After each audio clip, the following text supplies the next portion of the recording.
Assalamu alaikum. Bismillahirrahmanirrahim. So I'm making another video to talk about a couple of things.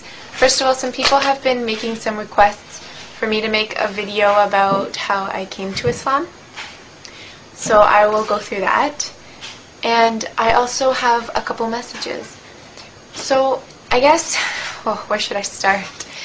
Well, I was raised a Christian, and my dad is actually a minister, and we attended church every Sunday when I was young, and I always had like a strong sense of moral values and all that sort of stuff, and I always had such a passion and love for God, and I've always loved the Prophet Jesus, peace and blessings be upon him, but there was a lot of questions and a lot of things that didn't make sense to me. Like the Trinity, for example, just never made sense to me, and kind of not seeing God as one, even though I know in Christianity they say he is one, but it didn't make sense to me.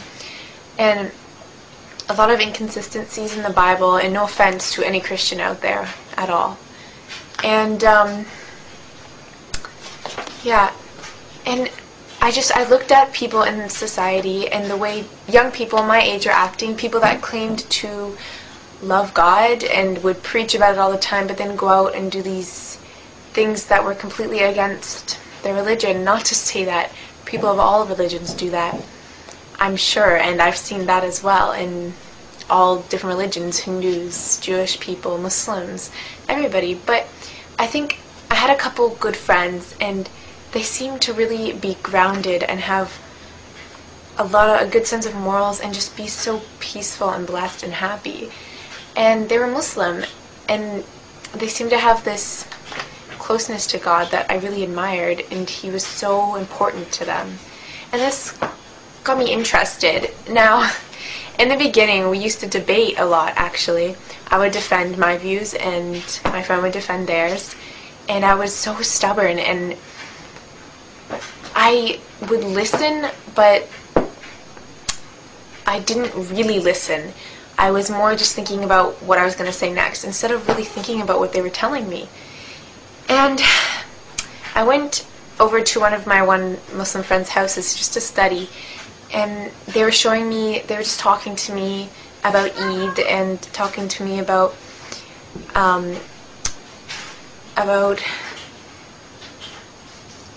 being Muslim, and telling me all these things, and I got really interested, and I was kind of starting to grow an interest for Islam. I don't know what it was, just something made me, want to learn more.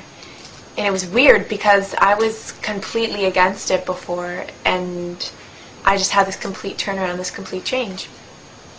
And the more I started to learn, the more sense it started to make. I actually went and visited another convert sister, and she told me a lot that was like, wow, it explained all the things that didn't make sense to me in Christianity. And Islam had no mistakes. It's perfect in my eyes, and I'm sure in a lot of people's, and it just brought me such peace, like peace of my mind, and it just making a sacrifice for Allah and really taking time out of my day to pray and things like that just really felt like I was worshiping in the right way. I wasn't just living my life how I wanted to, and I kind of had God on the side. God was first, always first, and this made me feel a lot closer, and it just felt really right.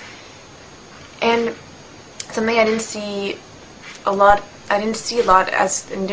as a Christian, and I went and visited the mosques a couple times, and that is amazing. I tell any person out there who's interested in Islam, just go to the mosque and listen to a good lecture, and your eyes will be opened, because there are some really good lectures out there that I heard at the mosque that were just incredible and really, really touched my heart and soul. And this just kind of pulled me even more towards it. And it was a very, very slow process. I didn't tell my friends. I only told one of my friends, my close friend, that I was interested, and I didn't tell my family because I was scared of people judging me, and I was scared because my dad is a minister, and not because I thought he would be mad, because my father is an amazing, great person, and I know he would never force me to do anything.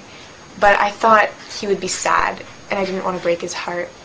And so I started learning the prayers, and I started to pray, and this brought me such joy and peace, and my life seemed to get a lot better, and I was just a lot more happy.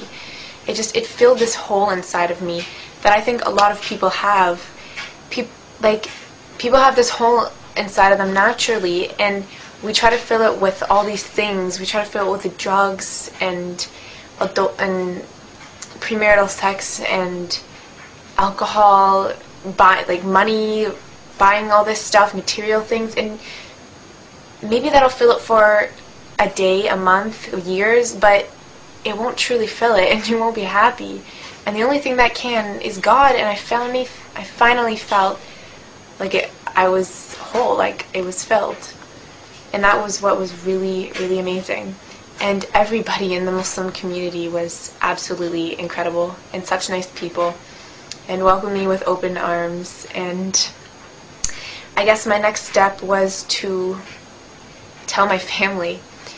And so I told my friend, I had mentioned it to my dad slowly, and my dad was he was sad, but more than sad, he would ask me a lot of questions. Like, oh, so you don't believe Jesus died on the cross, you don't believe Jesus is God, and these questions hurt me, because he made me feel like I was forsaking, like I was doing something bad to Jesus, but I wasn't, because I still loved him, and he's still a great prophet, and I still have that love for him, but he made me feel like I was abandoning him or something. And he asked me really tough questions, and that was tough, but he's accepted it now, and I know he's still sad, but he's actually reading the Quran and learning more about Islam and seeing how many lies are told out there. And my mom, on the other hand, she was more afraid, I guess you could say. She has that sort of stereotype, you know. She thought I was going to go and get kidnapped and not be allowed back and these crazy things. But once I explained to her that none of that's true and showed her a lot of things, she supports me a lot now, and it's amazing. It's great. And inshallah that'll continue. So that's a very short, condensed version of why I converted, and maybe I'll make another longer, more detailed story later. I'm pretty tired. I just finished midterms.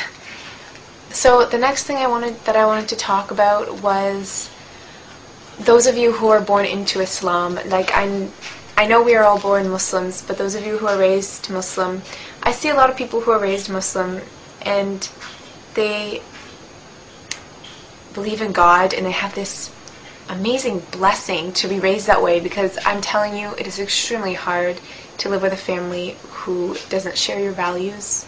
It's very, very tough. It makes you feel alone sometimes. And you have this amazing gift that your family gave to you, that God blessed you with. And a lot of you, and I see a lot of Muslims taking advantage of it. Like, they believe in him and they love him, and I see their love, but then they go out there and do all these things that are completely against the teachings of Islam. And I just wonder how someone can turn away from such an amazing blessing. And I'm just asking you to really, I know it's easy to take it for granted when you have always had it, because lots of things are like that, like having food and shelter and all these things that we have, we take them for granted because we always have it. And once it's gone, like in the month of Ramadan, once the food was gone, I was so excited on the day on Eid when I was like, wow, I can go out for lunch today at school. And it made me so excited, and I was so thankful for that food, and it was amazing. And you really realize things you take for granted. And I'm getting away from the point. And I just wanted to say that you have such a blessing, so please don't take it for granted. Research into your faith and what you've been given, and know that you are truly blessed. And